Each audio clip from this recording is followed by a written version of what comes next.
All students have joined.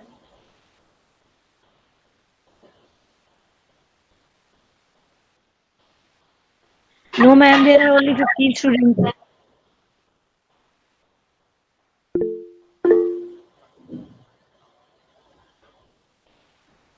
Yes.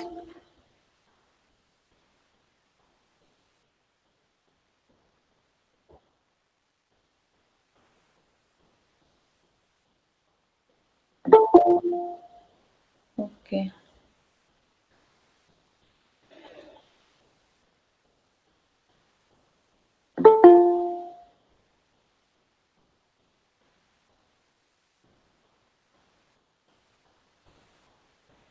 Do you have class before this?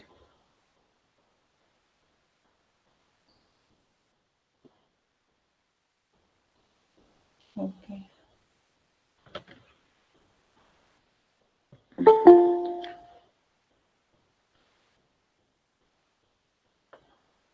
Have you received your notice related to your midterm exams?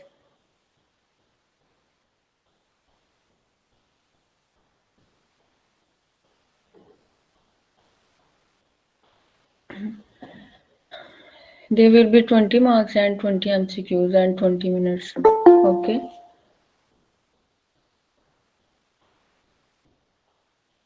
Yes.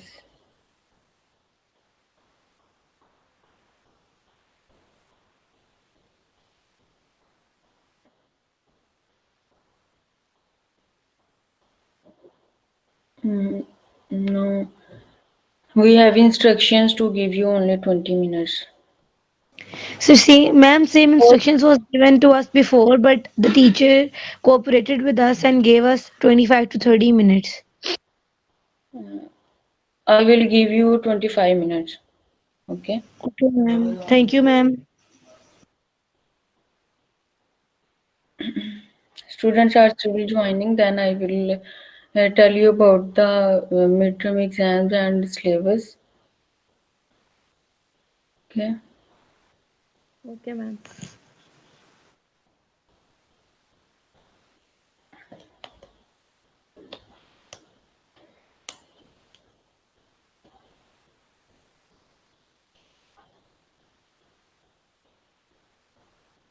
We will start essay of Francis Bacon tomorrow. Okay. Today we are going to discuss about your assignment questions and your midterm exams.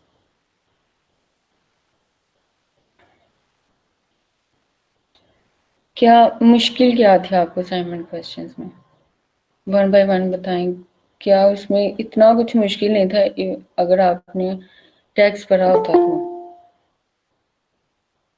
मुझे समझ नहीं आई कि पता नहीं क्यों आपको इतना। Sorry.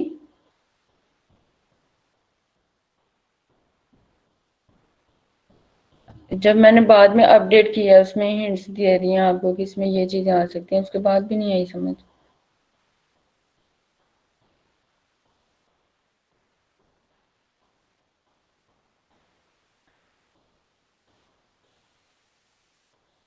आपके नेक्स्ट वीक में क्लास में ही आपका एग्जाम होगा ना मिड टर्म का, वो आप दिन भी मुझे बता दें कि आपने वेडनेसडे को देना चाहते हैं या थर्सडे को देना चाहते हैं, या आप डिसाइड करके तो मुझे बता देंगे at the end of the class today.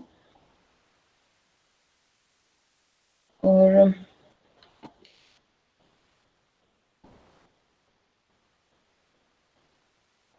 ठीक है।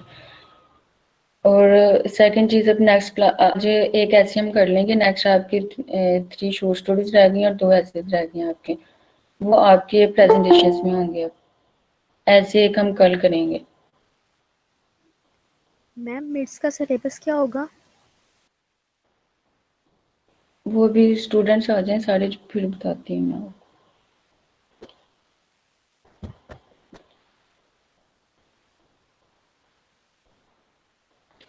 अब एमसीक्यूज के लिए तो आपको मस्ट टेक्स्ट रीड करना पड़ेगा हर सूरत में।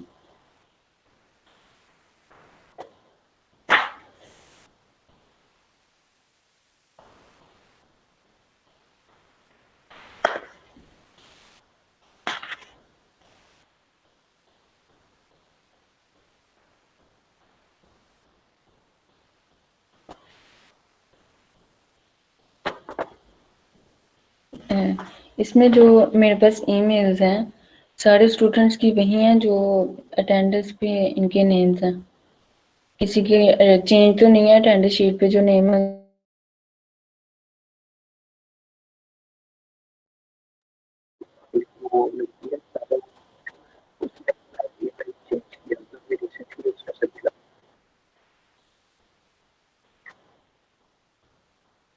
वो कर दें फिर।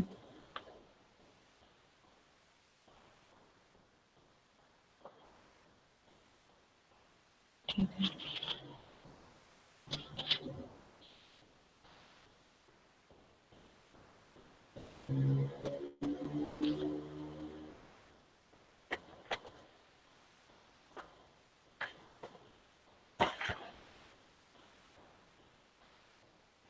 अगर किसी स्टूडेंट ने असाइनमेंट वैसे प्रिपेयर कर लिया बना लिया या किसी ने भी नहीं?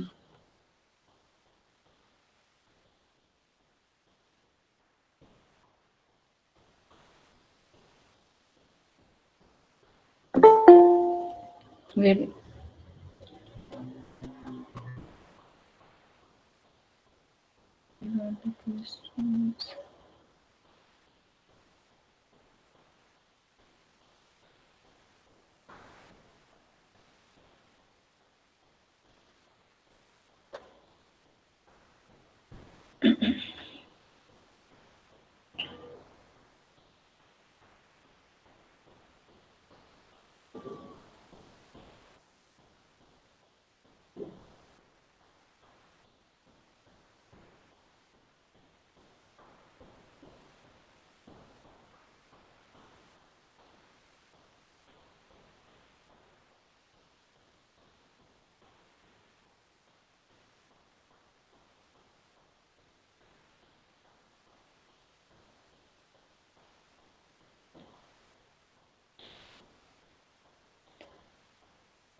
ये क्वेश्चंस जो मैं अपलोड किए थे मेरे पास ना डाउनलोड नहीं है। अगर आप अपनी स्क्रीन शेयर करके कर सकते हैं तो कर दें, या अगर डाउनलोड है तो मुझे सेंड कर दें। ये शेयर नहीं हो रही स्क्रीन पे।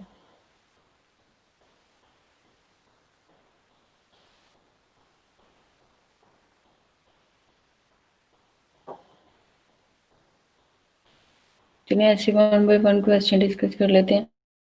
फर्स्ट क्वेश्चन की word details from the text for the setting took place in the past.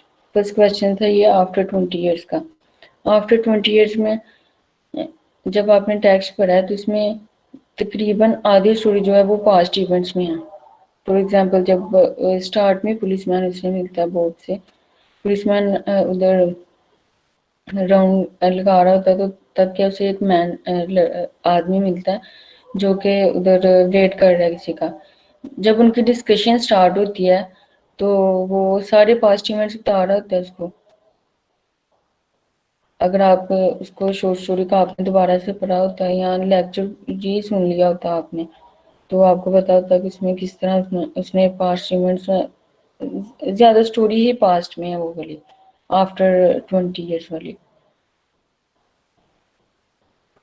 तो मैम सिर्फ हमने टेक्स्ट से रेफरेंस दे देना, इसकी कोई एक्सप्लेनेशन तो नहीं करनी? वो तो आपने करनी ही है, एक्सप्लेनेशन तो करेंगे ना कि अच्छा इसकी पहले आप सेटिंग बताएंगे। सेटिंग तो मैंने बताई थी आपको क्या है इसकी सेटिंग। फिर आप उसको प्रूफ करने के लिए अच्छा किस तरह ये स्टोरी जो है वो पास्ट में है, सेटिंग इसकी पास्ट में किस तरह, देन फिर आप उसको कोई भी आपने बताया अच्छा इसने ये इवेंट पास्ट में बताया था, ये चीज पास्ट में थी, ये पास्ट में थी, बस। मैम पॉइंट्स में हमने आंसर देने? नहीं, हेडिंग्स नहीं। अच्छा आफ्टर 20 इयर्स ये है शॉर्ट स्टोरी। मैम हेडिंग्स बनानी है आंसर्स में?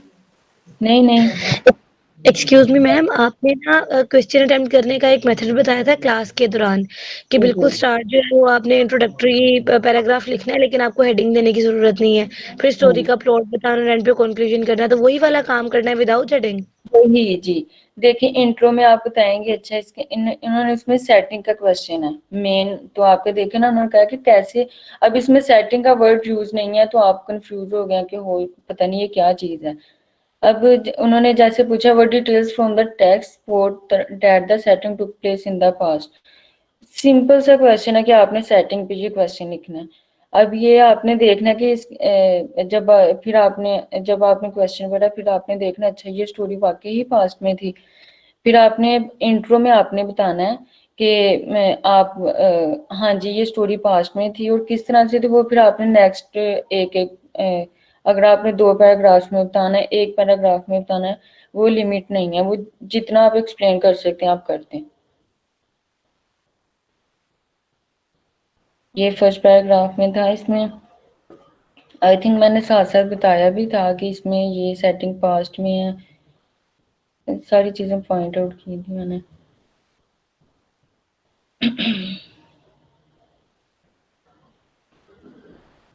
अच्छा, अगर आपके पास है शॉर्ट स्टोरी तो आप देखें, इसमें आपको मैं वो बता देती हूँ कहाँ कहाँ पे आ रहा है ये। मैम जी एक्सक्यूज मी मैम, यस। मैंने असाइनमेंट बना ली हुई है, तो मैं अगर क्वेश्चन का आंसर यहाँ पे बोलती हूँ तो आप बता देंगी कि मैंने जो रेफरेंसेस दिए हैं वो सही है या नहीं। आप शेयर कर सकते हैं अपनी स्क्रीन। मैम मुझे okay ma'am, share. I will try.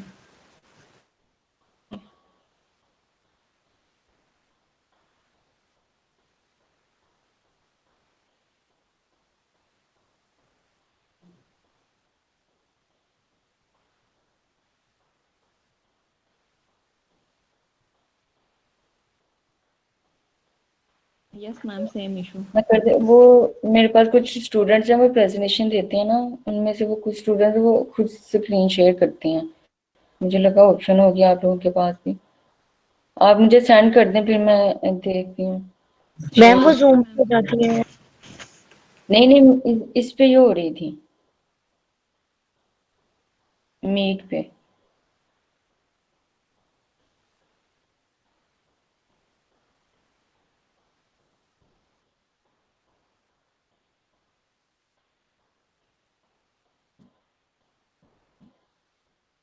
हो रही है शेयर, ये देखें।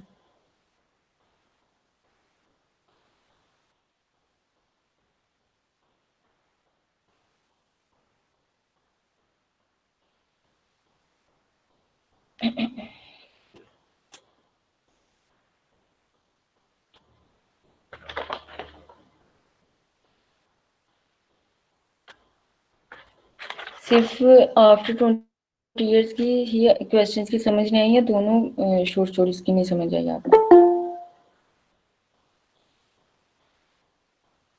ट्रू लव की भी समझ नहीं आई? Ma'am I have shared my assignment with you.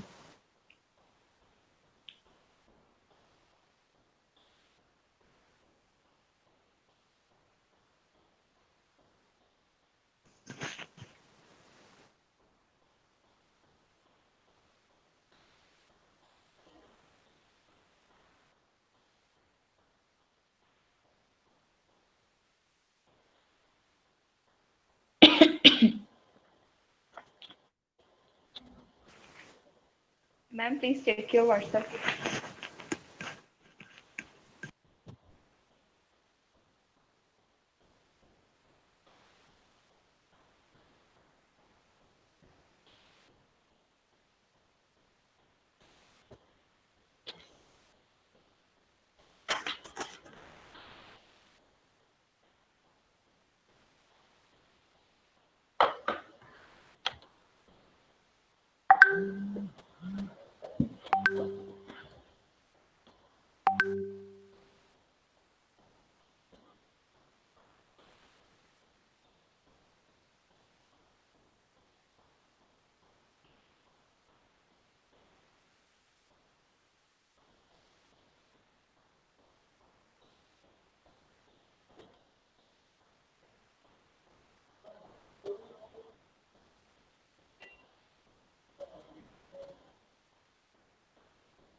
Okay.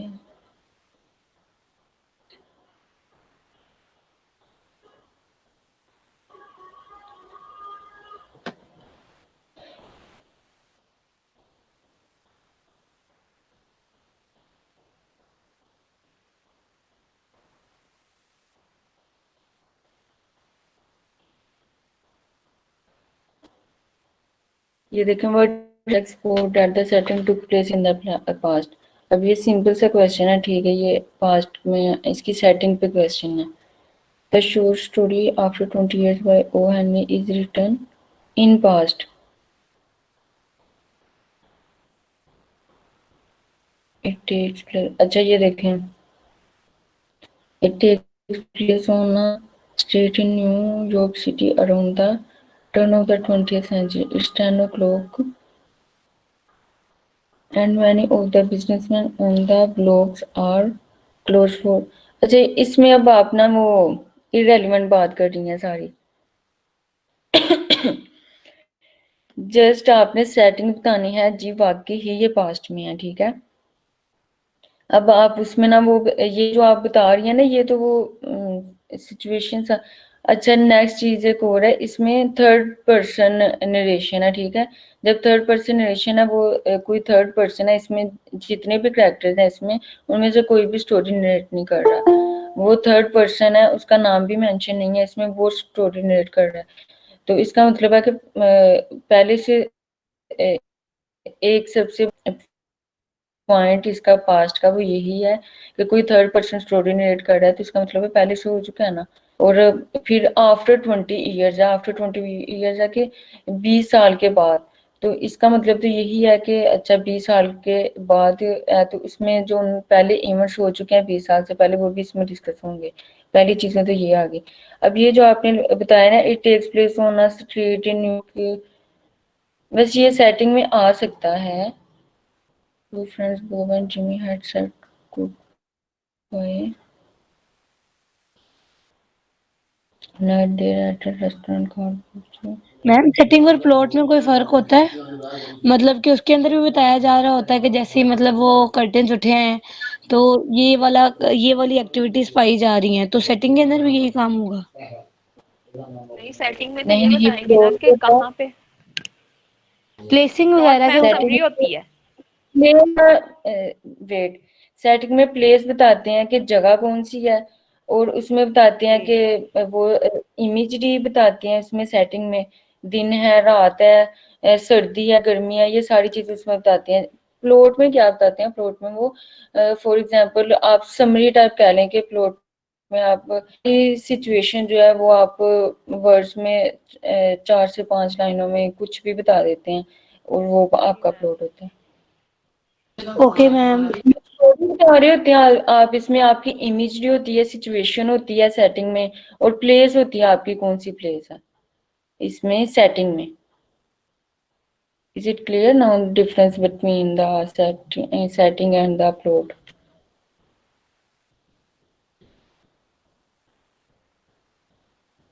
ये सेटिंग के लिए इन्होंने बहुत अच्छा, ये जो फर्स्ट पैराग्राफ है अच्छा लिखा इन्होंने, ये सेटिंग पे, ये इसकी सेटिंग यही थी। The short story after 20 years by one is written in past। ये जो पास्ट वाली लाइन है ये आप फिर ना बाद में करें, क्योंकि पहले आप वो जो फर्स्ट है ना सेटिंग वो बता रही, लेकिन अब आप इसमें कोई चेंज ना करिए, आपकी ना असाइनमेंट ठीक है क्वेश्चन से रिलेटेड जो आपको समझ आई है। तो फर्स्ट पैराग्राफ तो हो गया, नेक्स्ट है okay ma'am. I am waiting for a friend 20 years ago who agreed to। नहीं नहीं नहीं, ये जो बात कर रहे हैं ना, ये जो आपने स्टेटमेंट लिखी है, ये तो वो उस टाइम उसको बता रहा है, ये पास्ट में नहीं है। देखिए ना, आई एम नहीं नहीं waiting ma'am, for 20 years ago we agreed to meet here tonight about ma'am ये 20 तो years टेक्स्ट ago। से रेफरेंस दी है ना, वही इटैलिक्स में ना, बोल्ड करके। लेकिन ये देखे ना, ये उसमें तो नहीं है ना, पास्ट में तो ये इवेंट नहीं हुआ था, ये वो उसको प्रेजेंट में बता रहा है, पुलिस मैन से उसकी कन्वर्सेशन हो रही है। I am waiting for a friend 20 years ago, ये उसको बता रहा है कि मैं एक फ्रेंड का वेट कर रहा हूँ, जिसमें जो कि 20 साल पहले हमारा जो थी मीटिंग हुई थी तो, और इसी रात, ओके मैम। ये पास्ट का इवेंट नहीं है। बट मैम यहाँ पे हमने पास्ट की स्टेटमेंट्स को सपोर्ट करने के लिए टेक्स्ट से रेफरेंस ये उठाना था। रेस्टोरेंट का नेम है, ये पास्ट में आ रहा है, बिग जो ब्रेड्स रेस्टोरेंट, ये पास्ट में था। ये जो आप है ना, ये इधर से स्किप कर दें, I am waiting for a friend 20 years ago we agreed to meet tonight, ये लाइन नहीं आएगी इसमें। About 20 years ago there was a restaurant where the shop stands Big Joy Bread's restaurant. ये तो मैंने आपको तब भी पॉइंट आउट किया था कि ये इसका पास्ट इवेंट्स का है. Means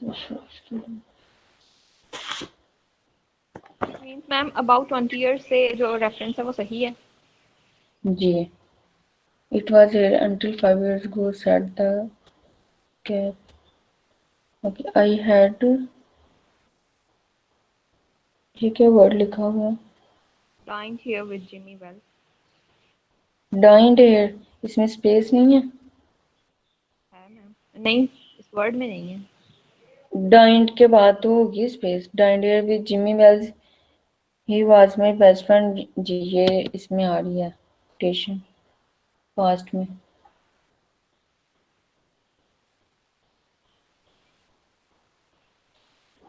The reference from the text is showing that the setting took place in the past because the restaurant in which they met 20 years before does not exist. ठीक है, ये भी आपका ठीक है. मैंने जैसे आपको कहा था कि आप एक पैराग्राफ भी लिख सकते हैं. आपने बस बताना कि वाकई ही इसमें जो सेटिंग है वो उसमें पास्ट में आपने एक इवेंट उसका बता दिया, रेस्टोरेंट की आपने एग्जांपल दिया, आगे आपने बता दिया. हाँ जी, इससे प्रूफ हो रहा है कि ये पास्ट में. अब आप इसमें कंक्लूड करके एक पैराग्राफ लिख सकती हैं कि इसमें और भी पैराग्राफ और भी हैं वो जो हैं इवेंट्स जो कि पास्ट में है, लेकिन आपने जो है सिर्फ इसको रेफर किया है एक इवेंट को. ठीक है, ये आप थोड़ा सा इसमें कर दें क्योंकि इसमें सिर्फ एक ही तो वो इवेंट नहीं है ना जो पास्ट में. वो आपने एक एग्जांपल दिया रेस्टोरेंट की अपने क्वेश्चन को वो एग्जांपल दे के करने के लिए प्रूफ है आपके पास, लेकिन इसमें जो है कि और भी तो एग्जांपल्स हैं ना, सिर्फ एक एग्जांपल तो नहीं ना. ये भी आपने अपने क्वेश्चन में क्लियर करना.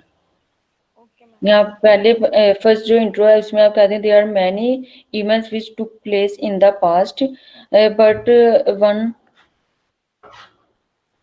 but I am going to discuss the one example from the text.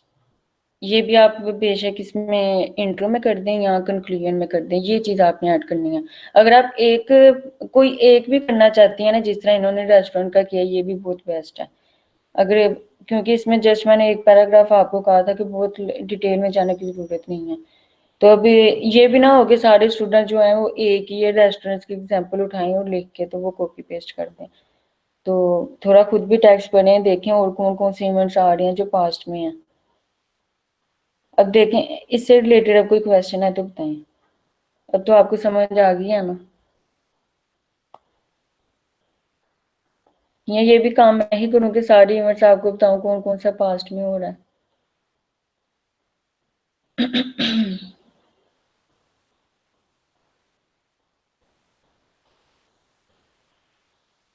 What about other students?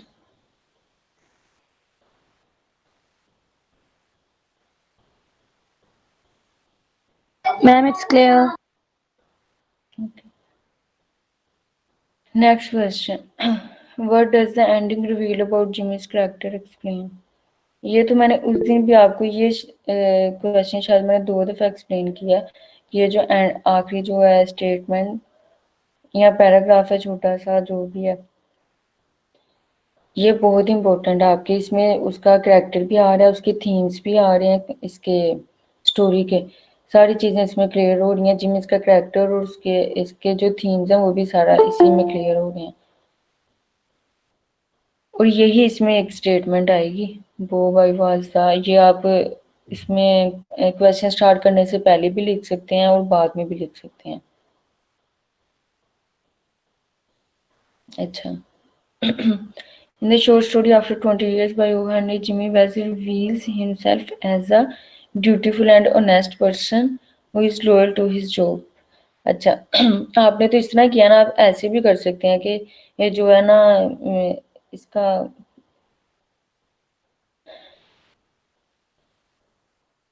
the ending reveals the about Jimmy's reveals himself as a dutiful and honest person.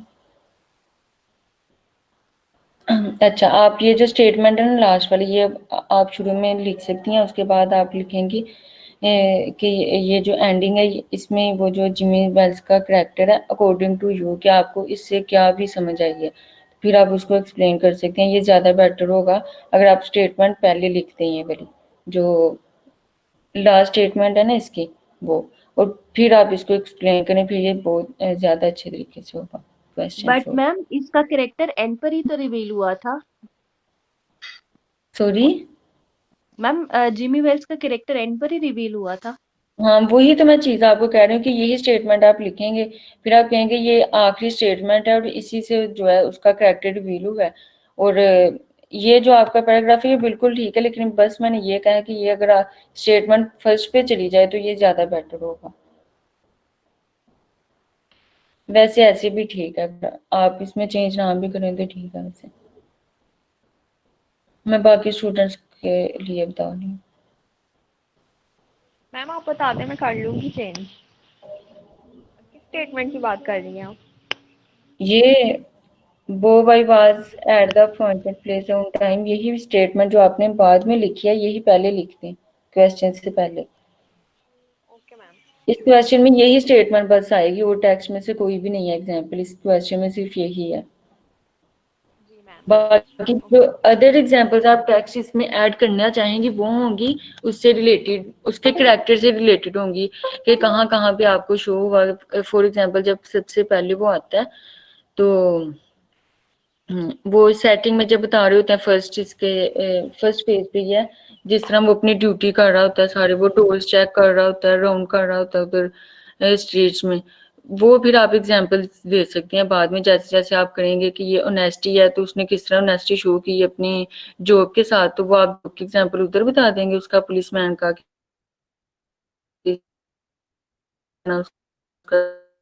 Character था, वो आप बाद में add करेंगे। जो main statement है कि अगर आप ये शुड स्टार्ट में होगी तो ये ज्यादा बेटर होगा।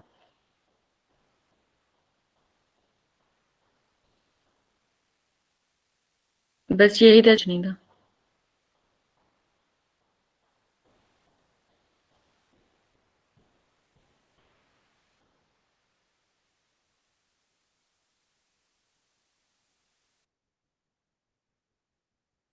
इस क्वेश्चन को बहुत कम एक्सप्लेन किया। मेन कैरेक्टर है ये जिमी वेल्स है और आपने जस्ट इसको 3 to 4 लाइन्स में एक्सप्लेन कर दिया है। इसमें एक और पैराग्राफ ऐड करना पड़ेगा आपको, और एग्जांपल्स भी थोड़ी सी बेशक कोटेशंस ना भी हो तो खुद से जो आपको समझ आई थी इसके एक कैरेक्टर की कि ये एग्जांपल्स आ सकती हैं, तो वो खुद से आप इसमें ना लिख के ऐड कर सकती हैं। सेम टेक्स्ट ना भी हो तो कोई मसला नहीं है। एक आपने कर दिया ना ये कोटेशन, तो ये भी इनफ है एक क्वेश्चन के लिए। बाकी ये कि आपने एक्सप्लेन इसको करना है नेक्स्ट क्वेश्चन से रिलेटेड। अब क्लियर है ये question? Yes ma'am. Okay. Third question. How does the foreshadowing prepare the reader for a surprise ending? ये क्वेश्चन मैंने देना नहीं था लेकिन ये टेक्निक जो है ये इम्पोर्टेंट है। पता नहीं आपने फोरशैडोइंग पहले पढ़ी है या नहीं, इस वजह से मैंने कहा ये जरूरी है, इसलिए मैंने ये दिया क्वेश्चन। हाँ जी, ये पहला पढ़ा हुआ आपने फोरशैडोइंग जो टेक्निक है? Yes ma'am. तो फिर आपको क्या मुश्किल हुई इसमें? ये नैरेटिव टेक्निक्स में से आ सकता है, नैरेटिव टेक्निक्स यूज हुई है ना फोरशैडोइंग जो है इसमें। इसमें था फोरशैडोइंग था, आयरनी थी, सिंबल्स थे और पास्ट इवेंट्स थे। लेकिन मैंने आपसे वो सारी चीजें नहीं पूछी। नैरेटिव टेक्निक्स कंप्लीट क्वेश्चन नहीं किया, जस्ट उसमें से एक पॉइंट उठा लिया फोरशैडोइंग का बस। तो इसमें क्या मुश्किल थी? इसकी तो मैंने एग्जांपल्स भी बताई थी आपको साथ साथ एंड पे, जब मैंने वो व्हाइट बोर्ड पे वो यूज किया हुआ था इधर, वो बताया था मैंने आपको। वो कल मैंने शेयर भी किया था, पता नहीं आपने देखा है कि नहीं।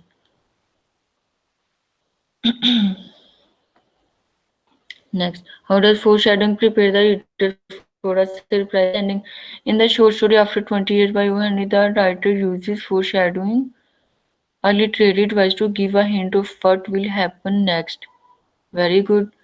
In this story, the character of Bob, with jewels in his watch and a scarf pin, he has a little white scar near his right eyebrow as well. These details suggest a possibility of someone's crime.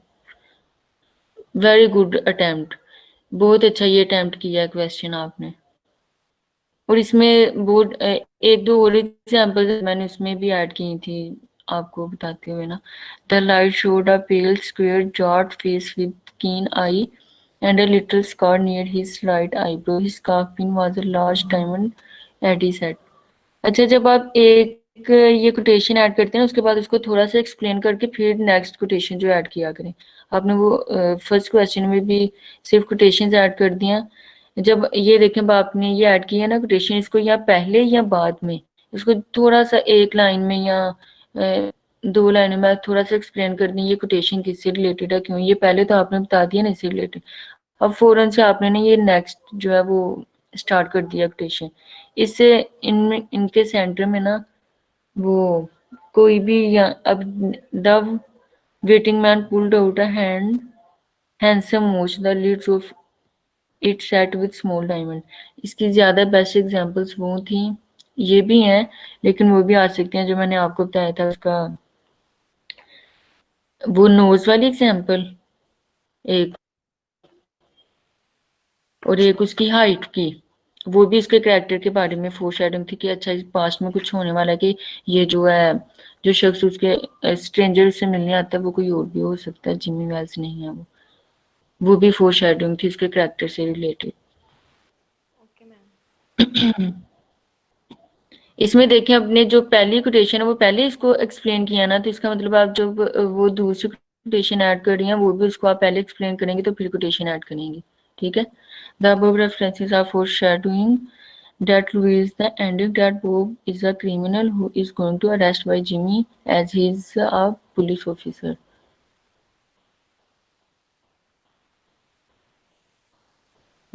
ये question अच्छा explain किया हुआ आपने, यही कुछ आएगा। बाकी वो जो बाकी एग्जांपल्स थी तो वो आप ये भी कह सकते हैं कि उसके कैरेक्टर से रिलेटेड है जिमी वेल्स के, इससे रिलेटेड कोई क्वेश्चन है तो बताएं।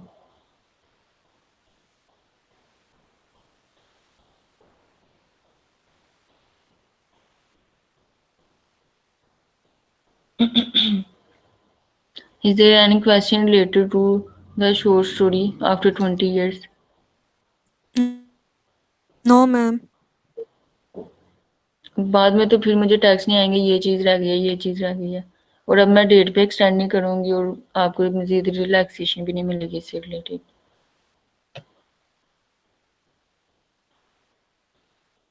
रूल आउट, इसमें क्या मुश्किल थी, इसकी भी समझ नहीं आई आपको। इसमें तो सिंपल थीम से शॉर्ट स्टोरी के जो उस दिन भी हम नहीं पढ़े हैं। और क्या था, what is the hidden message in the short story.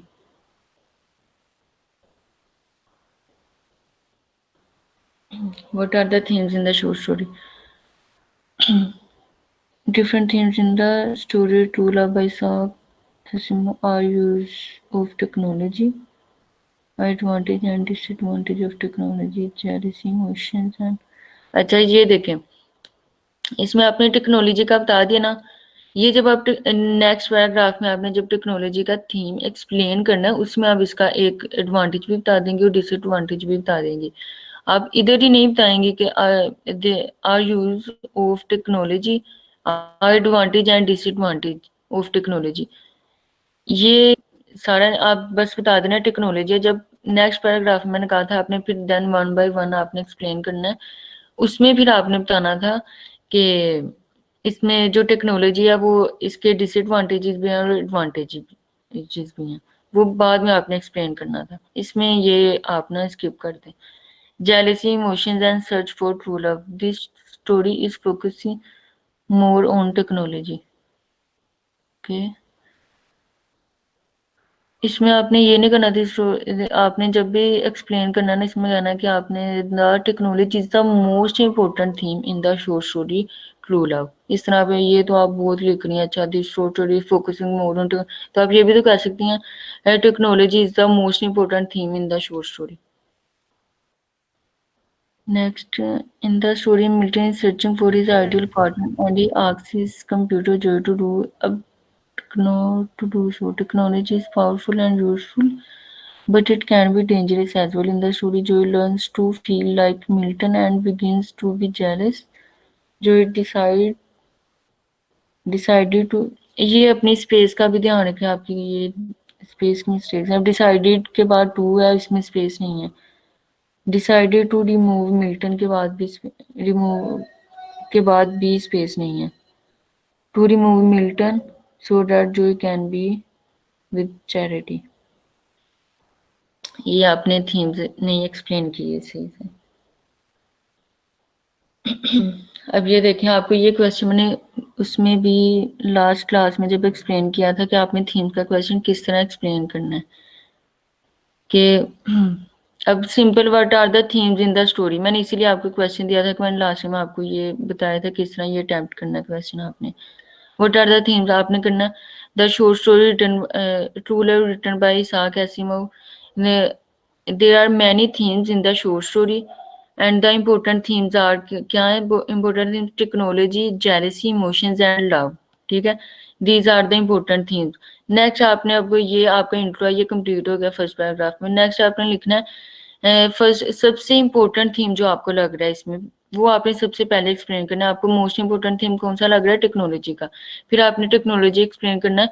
The most important theme of the short story is the technology. फिर आपने उसमें अगर कोई कोटेशन आपके माइंड में कि ये ऐड हो रही है टेक्नोलॉजी से रिलेटेड इसमें टेक्स्ट में, वो आप इसमें ऐड करेंगे कि इसका डिसएडवांटेज क्या था वो आप बता देंगे, डिसएडवांटेज क्या था, किस तरह से हो गया वो आप बताएंगे।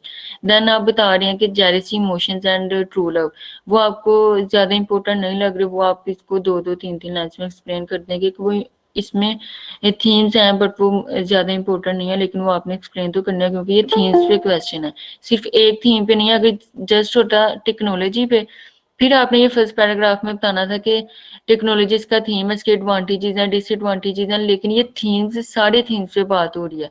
तब आप इसमें क्या बताएंगे? तब आपने इंट्रो में इसके एडवांटेज और डिसएडवांटेज डिस्कस नहीं करने, वो नेक्स्ट पैराग्राफ में करने हैं। अगर सारे थीम्स की है बात, अगर जस्ट टेक्नोलॉजी की, फिर आप इंट्रो में बात करेंगे इसकी और बाकी थीम्स की नहीं करेंगे। और फिर आपने वन बाय वन इनको एक्सप्लेन करना है related to your text short story.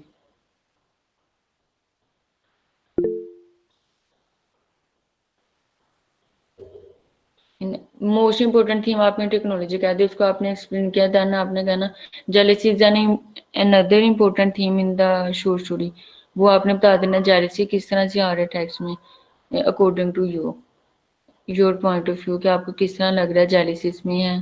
फिर इमोशंस का आपने बता देना किस तरह से इसमें है, वो सारे आपने एक्सप्लेन कर देने हैं। ये थीम का क्वेश्चन आपको दोबारा से करना पड़ेगा।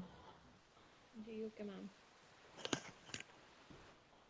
What is the hidden message in the short story, इसमें आपने वो एंड पे जिस तरह मैं आपको कह रही थी आप अपना अपना पॉइंट ऑफ व्यू दें कि क्या क्या आपका, वो आपने इसमें बता देना था क्या हिडन मैसेज है इसमें।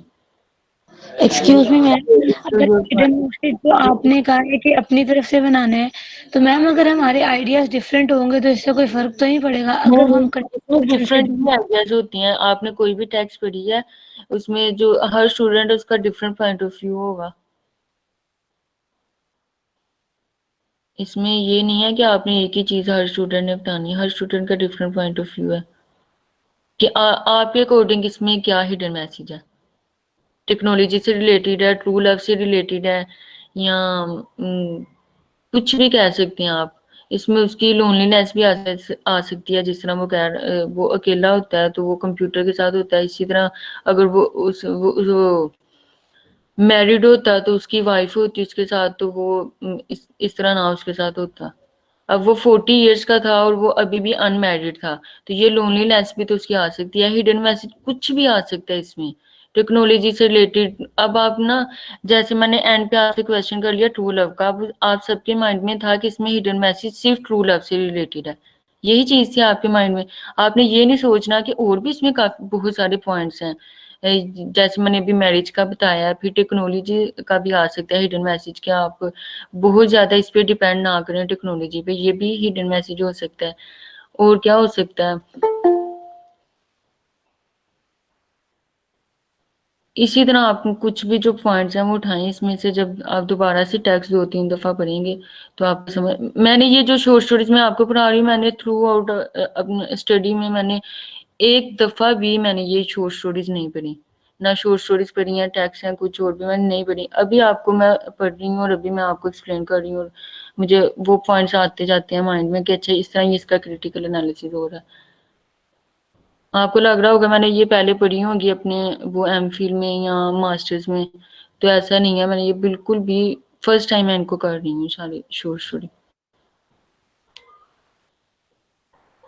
और आप भी जब इसको एक दफ़ा क्लास में आप टेक्स्ट रीड करते हैं, उसके बाद एक दफ़ा भी आप खुद से पढ़ लेंगे ना तो आपको सारी समझ आ जाएगी इसमें क्या है। इसमें तो टेक्स्ट जो है बहुत ईजी है लैंग्वेज इसमें, और स्टोरी जब आप पढ़ते हैं, और शॉर्ट स्टोरी का सबसे मेन पर्पस यही है कि आपको टेक्स्ट पढ़ना है, इसलिए मैं ज़्यादा फोकस आपका टेक्स्ट पे कर रही हूँ, क्योंकि ये छोटी छोटी होती है ना, आपका फोकस इसलिए ये शॉर्ट स्टोरीज ऐड करते हैं कि आपको टेक्स्ट पढ़ना है कि किस तरह टेक्स्ट पढ़ते हैं, के बाद में आप नॉवेल्स भी रीड कर सकें, और एसेज हैं या ड्रामाज हैं कुछ भी हैं तो किस तरह आपने रीड करने हैं, ये पर्पस आपका शॉर्ट। 3 पेजेस हैं तो आप नहीं पढ़ रहे तो नॉवेल्स किस तरह आप रीड करेंगे टेक्स्ट के।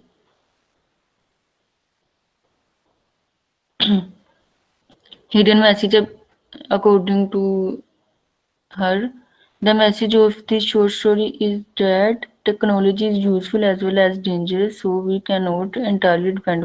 देखें अब इसका हिडन मैसेज फर्स्ट लाइन में उसने एक्सप्लेन कर दिया कि इसके अकॉर्डिंग क्या है, इसके अकॉर्डिंग टेक्नोलॉजी का है, तो इन्होंने इससे रिलेटेड जो नेक्स्ट है वो एग्जांपल्स दी हैं, ये भी क्वेश्चन ठीक है। इट आल्सो एक्सप्लेन्स दैट,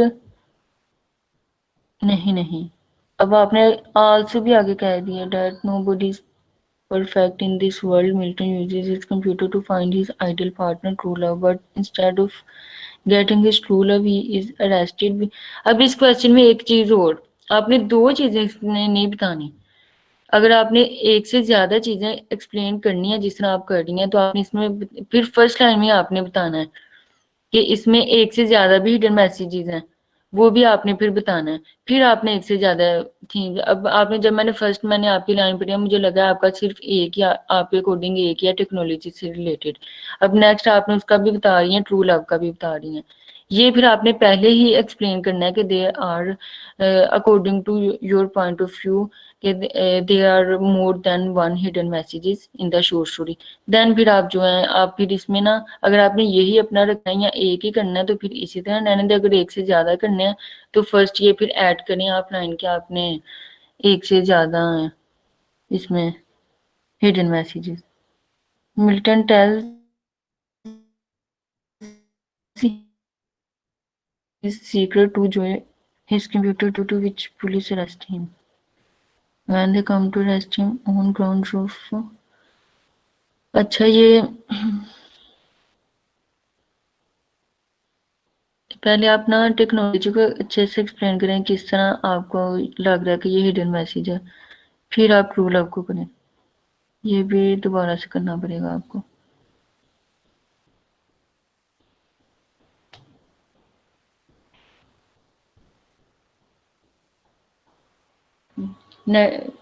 अब इसमें है कोई कंफ्यूजन इस क्वेश्चन में या इस शॉर्ट स्टोरी में?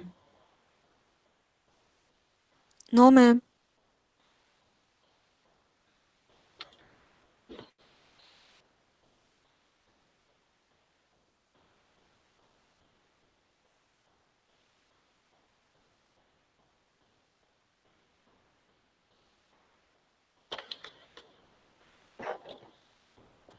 अब बताएं इस असाइनमेंट से रिलेटेड या क्वेश्चन से रिलेटेड कोई भी चीज़ है तो आप पूछ सकते हैं।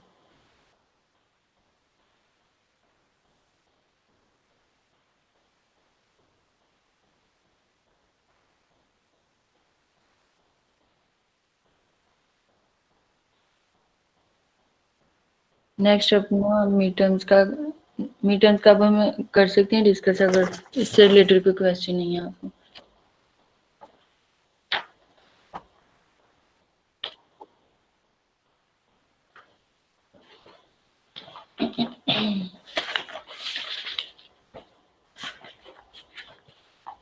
Can you please wait for 5 minutes? Sure, ma'am. Actually तो ना लाइट चली गई है तो मुझे ऊपर जाना पड़ेगा चार्जिंग पे लगाने के लिए लैपटॉप।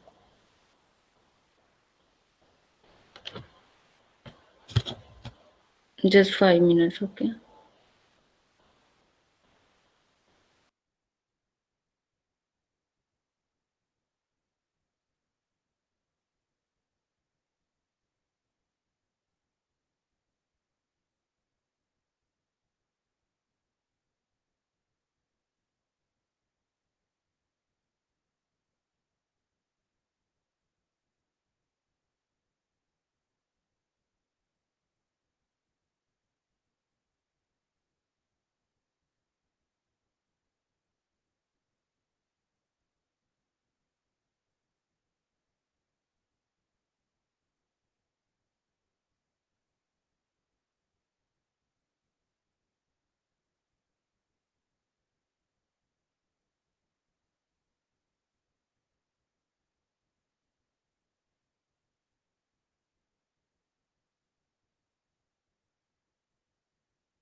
ओके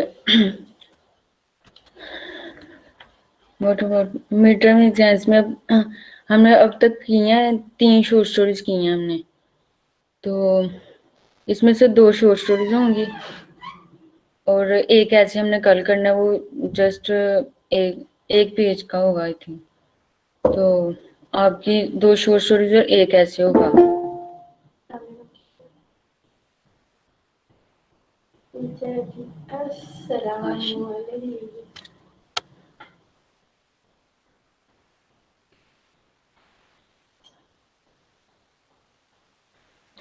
ऐसी है आपका ओफ स्टडीज फ्रांसिस बेकन का।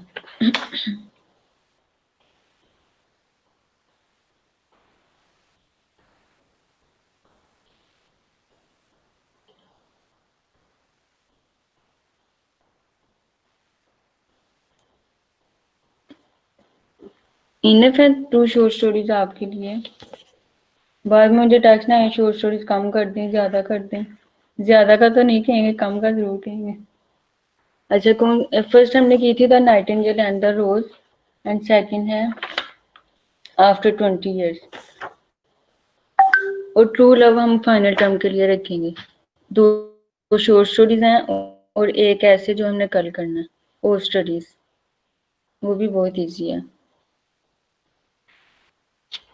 अब इसमें एमसीक्यूज हैं। एमसीक्यूज आपके होंगे इस पे जो ऑथर्स हैं उनकी बायोग्राफी पे कुछ हो सकता है। जो मेन चीजें हैं, डीपली नहीं जाना ऑथर्स की बायोग्राफी में, जो मेन चीजें हमने की हुई हैं उनमें से ही होगा।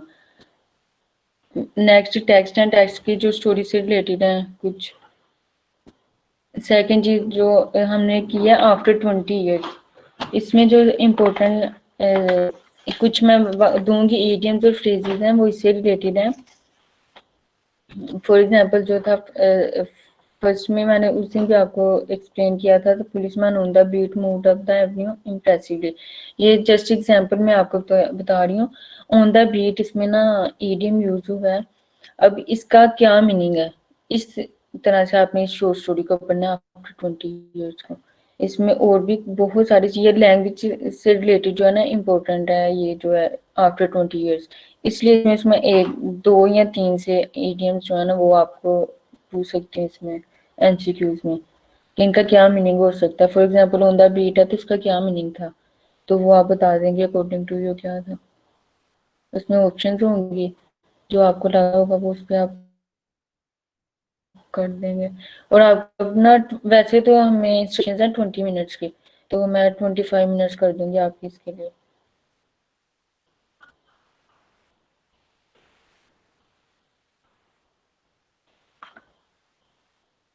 क्लियर है सिलेबस भी? बायोग्राफी होगी, टेक्स्ट होगी, दोनों शॉर्ट स्टोरीज की। और नेक्स्ट जो है वो कल हम ऐसे करें, ऐसे एक ही ऐसे करना है, वो भी 1 पेज का होगा आई थिंक, तो वो होगा बस।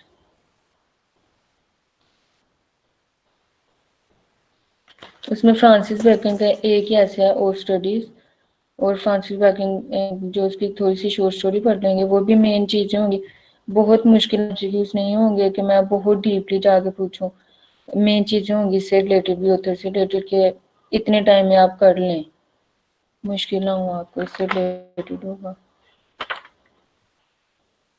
सिमिलीज भी आ शॉर्ट स्टोरीज होंगी बीच में। सकती हैं, जिसमें सिमिली से रिलेटेड क्वेश्चन हो सकते हैं एमसीक्यूज के, उसकी सेटिंग से रिलेटेड हो सकते हैं शॉर्ट स्टोरीज की। उनके जॉनरास आप देख लें कौन कौन से थे दोनों शॉर्ट स्टोरीज के।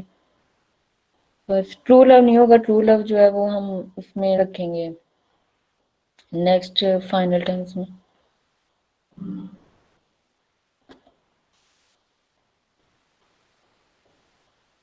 अब असाइनमेंट की मैंने आपकी डेट कर दी थी 12, आई थिंक सैटरडे है, तो उससे पहले अब वो आप सबकी असाइनमेंट जो है सबमिट। अब इसमें मैं आपको मजीद रिलैक्सेशन नहीं दे सकती। और अगर कोई क्वेश्चन है मिड टर्म से रिलेटेड या इससे रिलेटेड, असाइनमेंट से रिलेटेड, तो आप पूछ सकते हैं। और कल हम वो करेंगे, ऐसे करेंगे, उसके साथ फिर ना वो आपसे मैंने डिस्कस करना है उसका प्रेजेंटेशंस का। मिड्स के बाद आपकी प्रेजेंटेशन होंगी, और जो एक ग्रुप की प्रेजेंटेशन होगी उसी टॉपिक पे या उसी शॉर्ट स्टोरी या उसी ऐसे पे ना, वही ग्रुप एक असाइनमेंट भी बनाएगा। उस पे मेंशन होंगे नेम्स आपके स्टूडेंट्स के, तो 10 मार्क्स वो होंगे आपके, 5 मार्क्स की प्रेजेंटेशन, 5 मार्क्स की असाइनमेंट जो आपकी प्रेजेंटेशन होगी, और 5 मार्क्स आपके ये होंगे, 5 मार्क्स आपकी क्लास पार्टिसिपेशन।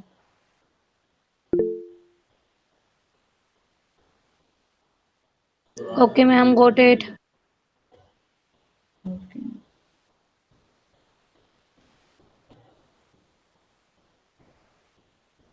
पहले मुझे आप बाय फेसेस याद थे, अब मुझे बाय नेम्स याद है। मुझे बाय फेस पता नहीं चलता कि फेसेस कौन से होंगे और नाम कौन से आपके।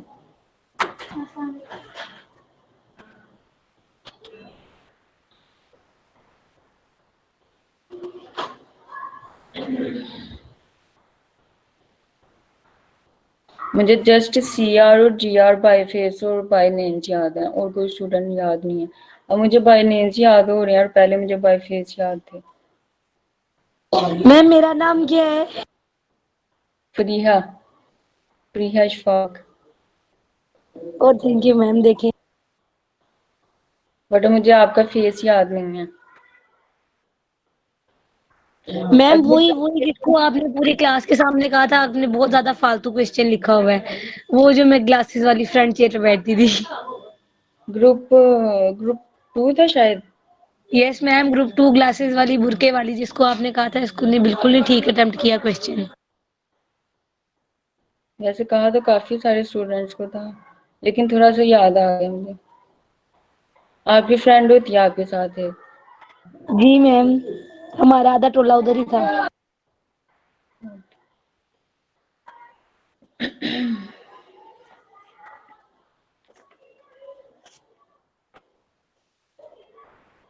नेक्स्ट कोई क्वेश्चन है तो आप पूछ सकते हैं, नहीं तो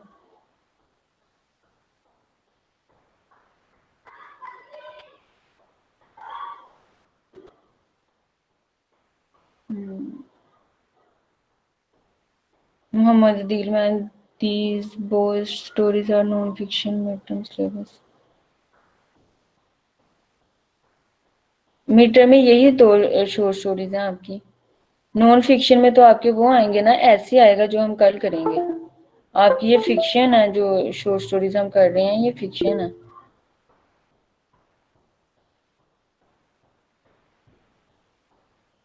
नॉन फिक्शन का हम एक ऐसे करेंगे, वो 3 ऐसे हैं हमें नॉन फिक्शन में, वो हमने कल एक ऐसे करना है, तो वो आपका इंक्लूड होगा इसमें। और ये 2 जो शॉर्ट स्टोरीज हैं ये फिक्शनल है, नॉन फिक्शन नहीं है। यही क्लियर नहीं है चीज अभी तक आपको।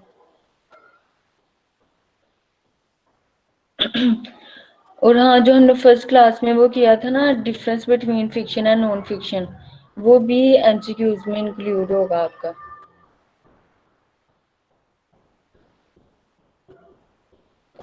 अब दोबारा मैं आपको टेक्स्ट भी कर दूंगी एक दफा। ये होगा आपका introduction to fiction and non fiction.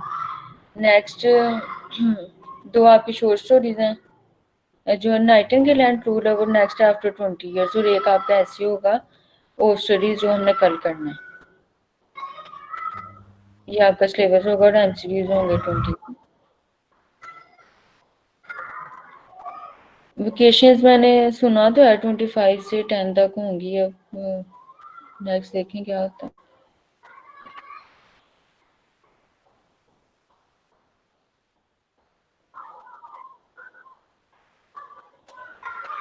क्योंकि मैंने सुना था कि जो 25 है तब तक तो ऑनलाइन क्लासेस होंगी और 10 तक ऑनलाइन क्लासेस नहीं होंगी।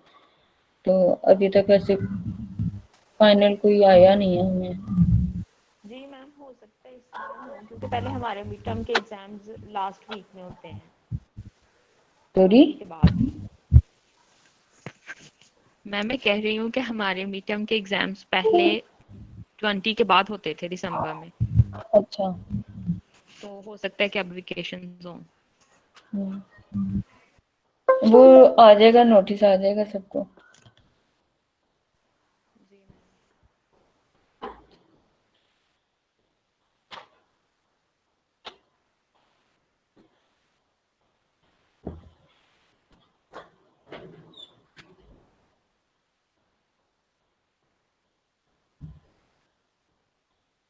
नेक्स्ट में आपकी अगर हो सकता है कि ऑनलाइन क्लासेस खत्म हो 11 के बाद, अगर यूनिवर्सिटीज ओपन हो जाती हैं फिर तो उधर ही आपकी क्लासेस होंगी, और अगर नहीं होती तो फिर तो ऑनलाइन होंगी। तो फिर ना, चलो वो मैं आपसे बाद में डिस्कस करूँगी। थोड़ा सा इशू है क्लासेस का, मैं बिजी हूँ थोड़ा जनवरी में।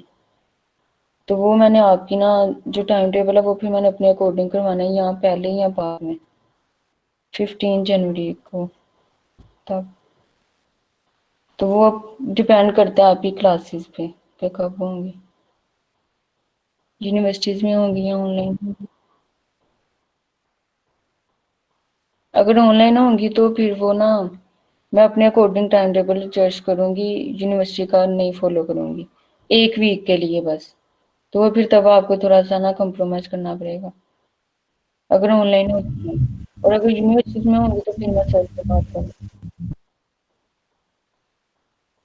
नेक्स्ट अगर कोई क्वेश्चन है तो बता दें।